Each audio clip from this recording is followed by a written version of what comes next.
Olá pessoal, tudo bem? Hoje eu vou gravar o vídeo para fazer com vocês a correção do roteiro número 1, do primeiro roteiro. Eu decidi gravar o vídeo e vou tentar ser bem detalhada, talvez o vídeo fique um pouquinho grande dessa vez, porque como é a primeira correção que a gente está fazendo, eu acho importante até para a gente rever alguns assuntos do ano passado e também alguns assuntos que eu falei no vídeo anterior, no primeiro vídeo que eu postei para vocês de apresentação e falando do roteiro 1. Então, olha só, você tem aí, logo no início, dois textos. Tem uma pequena explicação, né, o que é mito e o que é lenda. Apesar dos dois terem elementos bem parecidos, eles têm algumas diferenças. A gente vai ver que no mito eles tentam explicar o surgimento de algumas coisas, né, alguns acontecimentos, por exemplo, como que surgiu a chuva, o mundo. Então eles tentam explicar algumas coisas, e como personagens existem ali deuses, né, como aconteceu no texto 1 e no texto 2. A lenda, como eu já tinha explicado para vocês, elas também, né, tentam explicar alguma coisa, enfim, mas as histórias ali, os personagens, elas têm mais a ver com a nossa realidade, né, e são histórias que são passadas de geração para geração. Então, no primeiro texto e no segundo, tanto um quanto o outro, a história tenta explicar ali, né, o mito tenta explicar o surgimento do mundo. Então, no primeiro exercício, você tem aí uma tabela, eu vou olhando aqui porque eu tô vendo a tela do computador para ler com vocês, tá? Vocês têm aí para preencher ali a tabelinha. Então, assim, como era antes da criação, do mundo no texto 1? Aí você vai colocar lá que o texto fala, o texto 1, ele diz que no início não existia nada, apenas o caos. O caos era apenas uma densa escuridão sem fim, o vazio, a divindade predecessora de todo o mundo segundo os gregos. Era assim que era antes. Quais foram aí os nomes dos deuses que apareceram no texto 1? Apareceu Caos, Gaia, Eros, Tártaro, Erebo, Nix, Urano, Órias, Ponto e Cronos. Esses são os deuses que apareceram no texto 1. Como se deu a criação do mundo? Como que explicou a criação do mundo no texto 1? O mundo surgiu a partir do caos, que deu origem a Gaia, a Terra, a Eros, a Tártaro, a Erebo, a personificação das trevas, e Nix, a personificação da noite. Já de acordo com o texto 2, então, o que a tabelinha queria que você fizesse? Comparasse como que o texto 1 trouxe a criação do mundo, explicou, e como que o texto 2 explicou a criação do mundo. Já o texto 2, antes da criação do mundo, né, o que existia? No início existia apenas um Deus que se sentia solitário. Quais os nomes dos deuses que apareceram no texto 2? Izanade, Izanami e seus filhos, tá? Esses foram os deuses. E como se deu a criação de acordo com o texto 2? Um deus solitário criou deuses irmãos. Estes ficavam em cima de uma ponte flutuante. Um dia, curiosos, mergulharam uma lança de joias no oceano primordial, dando origem no Japão. Da união deles nasceram a Maretá Azul, que se tornou o Sol, e outra irmã que se tornou a Lua, e um irmão que se tornou o Mar. Certo? Então era para você comparar ali os dois textos.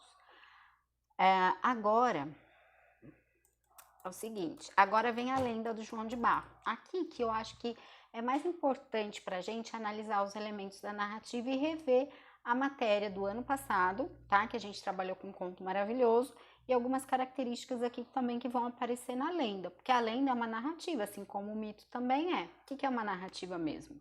É uma história, tá? Então, narrar é contar histórias. Então, a lenda também conta uma história, ela é uma narrativa. Então, olha só. Eu vou propor para vocês para a gente ler o texto juntos, tá? Eu sei que vai ficar um pouquinho grande, mas eu acho que nesse primeiro texto vai valer a pena, porque eu vou parando alguns momentos, como se eu estivesse em sala de aula mesmo, para a gente lendo junto e eu fazendo algumas observações, tá bom? Então vamos lá. A Lenda de João de Barro. Esse é o título do meu texto. Perceba que o título, ele vem centralizado, ele vem no meio ali do texto. Se você estiver escrevendo, tem que prestar atenção, vamos supor que você está fazendo a sua redação, o seu texto. Então, o título, ele é sempre com letra maiúscula, tá? Parece bobo, mas na hora que a gente escreve, às vezes a gente não percebe e coloca com letra minúscula. Então, o título é sempre com letra maiúscula. Contam os índios que foi assim que nasceu o pássaro João de Barro. Então, tá vendo que também a lenda, ela tenta explicar alguma coisa, o surgimento de alguma coisa. Aqui no caso, João de Barro é o pássaro. Segundo a lenda, há muito tempo, numa tribo do sul do Brasil, um jovem apaixonou-se por uma moça de grande beleza. Jaebé, o moço, foi pedi-la em casamento. Olha só, aqui a gente percebe que quem está contando essa história é o narrador. E ele, aqui, ele não está participando da história, ele só apenas está contando a história. Então, a gente já percebe aqui que o narrador, ele é observador, ele não é um dos personagens, tá?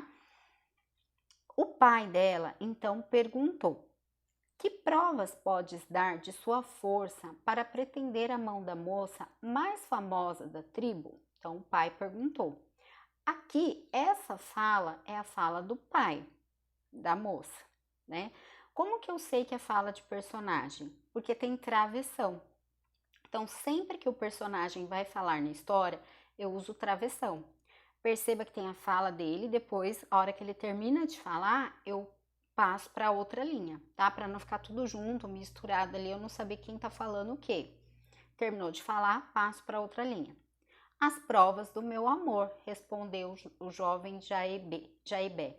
Olha só, que aqui, as provas do meu amor, quem disse isso também foi o jovem, né? E eu sei por conta do travessão também.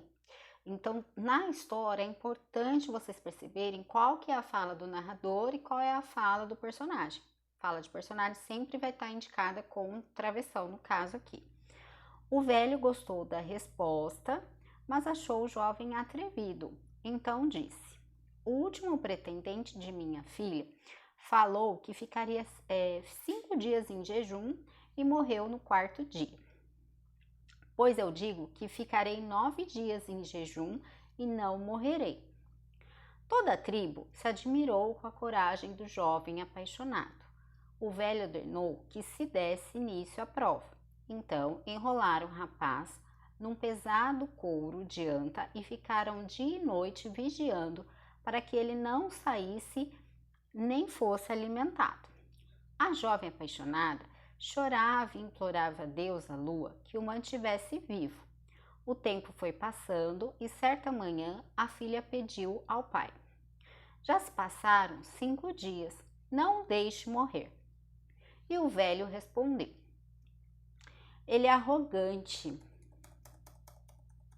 falou nas forças do amor, vamos ver o que acontece. Esperou então até a última hora do 9º dia, então ordenou: vamos ver o que resta do arrogante Jaibé. Quando abriram o couro da anta, Jaibé saltou ligeiro. Seus olhos brilharam, seu sorriso tinha uma luz mágica. Sua pele estava limpa e tinha cheiro de perfume de amêndoas. Todos se admiraram e ficaram mais admirados ainda quando o jovem, ao ver sua amada, pôs-se a cantar como um pássaro, enquanto seu corpo aos poucos se transformava num corpo de pássaro.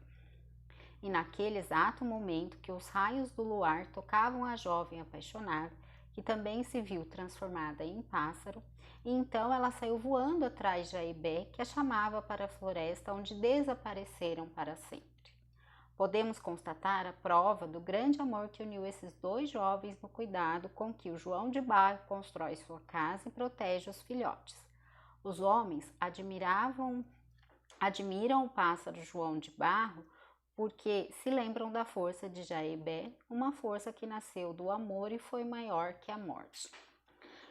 No finalzinho do texto, você tem aí um trechinho que mostra onde está disponível a história e em que data que estava disponível. Toda essa informação, para a gente saber de onde foi tirado o texto, de repente quem é o autor, é chamado de referência bibliográfica, tá? Eu vou falar muito disso, esse nomezinho, referência bibliográfica, ela é importante para a gente saber de onde foi tirado o texto, tá? E aí você tem lá o exercício, né? Primeiro, pinte ou circule com cores diferentes os trechos correspondentes à fala do narrador e das personagens. Depois, assinale a alternativa correta. Aí, tá perguntando quem são os personagens da história, né? É a letra C. Os personagens da lenda são o jovem índio, a moça índia e seu pai. Esses são os personagens da história. Lembrando que personagem são aquelas pessoas, né? Os personagens são aquelas pessoas que participam da história. Eu posso ali ter personagens principais, personagens secundários, né? Então, nessa história são o índio, a moça índia e o pai. 3. O tempo e o espaço da narrativa pode ser observados no seguinte trecho da lenda.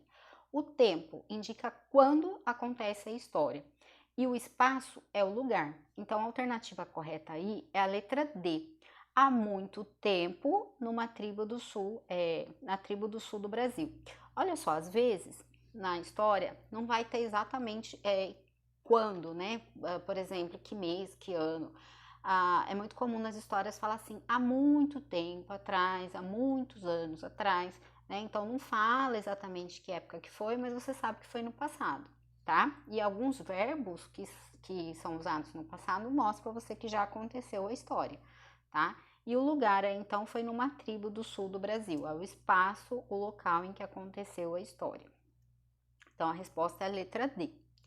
A 4. De acordo com os índios, a lenda surgiu para. Essa lenda, como a gente viu, a lenda ela serve para explicar o surgimento de alguma coisa, né? Então essa lenda serviu o quê? A letra B, para explicar o surgimento do pássaro João de Barro, tá? A 5. O narrador da lenda, que tipo de narrador que é esse? Ele é um narrador observador, ele participa da história ou ele apenas está contando? É a letra A, ele apenas conta a história, então ele é um narrador observador, tá? Eu já tinha explicado isso, eu percebi que algumas pessoas ainda ficaram com dúvida, então eu vou repetir aqui a explicação. Qual a diferença de narrador observador para narrador personagem? É que no observador, eu vou lá contar uma historinha, mas eu não estou participando dela, eu estou contando a história de algumas pessoas lá. Então, vamos supor que eu conte a história que teve uma festa de aniversário da minha vizinha. Então, eu vou contar lá. A Ana, minha vizinha, fez aniversário no dia tal, ela convidou, tal. Eu tô contando a história dela, eu não tô participando, então eu sou narrador, observador. Agora, vamos supor que eu sou uma convidada e eu queira contar o que aconteceu lá na festa. Então, Ana, minha vizinha, me convidou para a festa dela, e aí conversei com várias pessoas, foi muito legal. Então, aí eu já tô me incluindo na história. Aí eu sou um narrador personagem, tá? Então, essa é a diferença. Nessa história, o narrador ele é observador, ele apenas conta a história. Depois, 6. São características da personagem principal da lenda, né? Quem é o personagem ali principal? É o rapaz que vira o João de Barro, né? O pássaro. Então, qual a característica dele, né? Perceba que a característica ela é marcada por adjetivos, que são palavras que dão qualidade, tá? Então, ele é jovem, corajoso, atrevido, arrogante, são esses adjetivos que foram atribuídos para ele na história, tá? É muito comum também, nas histórias narrativas, a gente ter adjetivo para caracterizar os personagens, o espaço, os fatos, tá? Para dar qualidade para esses elementos da narrativa. 7. O desfecho da lenda corresponde ao seguinte trecho. Então, qual é o finalzinho? Qual trecho que marca aí o final? É a letra D. E então, ela saiu voando atrás de Jaibé, que a chamava para a floresta, onde desapareceram para sempre. Esse trechinho é o que encerra ali a história, tá? O que mais tem a ver com o final da história. E reescreva o trecho da lenda mudando o tipo de narrador. Olha só. A gente falou que o narrador aqui ele é narrador observador, ele apenas conta a história. Então, olha só, quando abriram o couro da anta, quando alguém abriu, não sou eu que estou contando a história, estou contando a história de alguém. Já Ebé saltou ligeiro, seus olhos brilhavam, seu sorriso tinha uma luz mágica. Então, o que o exercício quer que você faça? Pegue esse trechinho e transforme como se o narrador tivesse participando agora da história. Como que ficaria esse trecho se o narrador estivesse falando dele? Ficaria assim, quando abrimos, porque agora ele está participando da história. Quando abrimos o couro da anta, Jaebé saltou ligeiro. Seus olhos brilharam, seu sorriso tinha uma luz mágica, sua pele estava limpa e tinha cheiro de perfume de amêndoas. Nós nos admiramos e ficamos mais admirados ainda quando o jovem, ao ver sua amada, se pôs a cantar como um pássaro. Tá vendo que agora eu mudei os verbos, agora eu tô me incluindo, né? Então eu faço parte da história. Então, quando abrimos, nós admiramos, ficamos. Então, tá vendo que muda o verbo? Então, é assim que você teria que fazer no exercício: mudar de narrador observador para narrador personagem, certo? Eu vou tentar gravar um outro vídeo, tá? Ainda essa semana para explicar um pouquinho. Apesar de eu ter mandado um vídeo para vocês de uma aula bem bacana, eu vou tentar explicar a matéria do roteiro 2, tá bom? Mas tentem já ir fazendo e enquanto eu não mando, e aí qualquer dúvida eu vou postar o vídeo depois, tá bom? Qualquer dúvida que tiver em relação à correção do roteiro 1 ainda, vocês me mandam. Não sei se ficou claro o vídeo, tá? Espero que tenha ficado claro para vocês. Quem sentiu dúvida na hora de fazer, espero que agora fique mais claro, tá? E bons estudos para vocês. Qualquer coisa eu estou disponível na plataforma, tá bom? Abraço para vocês.